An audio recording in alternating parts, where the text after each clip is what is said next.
iaitu mati. Wal fit, jangan baca wal fitnatu. Ada tak di antara kita baca macam tu? Okey, kalau ada sila buang malam ni, hari ni, petang ni. Okey, wal fit, keluarkan angin sedikit saja tuan-puan, jangan sampai keluar sin. Wal fit, kalau tuan-puan rapatkan gigi sangat-sangat, kan, maksudnya rapat sangat, dia akan jadi sin. Cuba sekarang.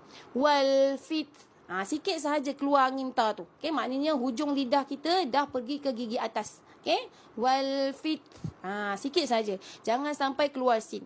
Cuba sama-sama. Wal fit, itu sin. Okey, jangan keluar sin. Wal fitnatu akbaru minal qatl.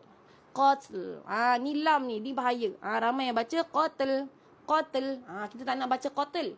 Kerana okey, huruf qaf huruf tebal, betul tak? Qa, sebutkan huruf qa dulu.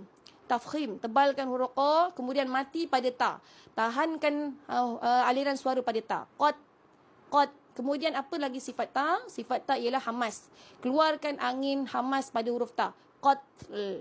Qatl. Lam tu hujung. Okey, jangan buangkan baris lam saja. Kita tak baca qatli. Qatli, kita tak baca li. Cuma kita ada sifat lam lagi dekat belakang. Okey, lagi sekali. Wal fitnatu akbaru minal qatl. Qatl. Rapatkan, kita maksudnya keluarkan angin ta dulu, kemudian keluarkan lam. Dapat tak tuan-tuan?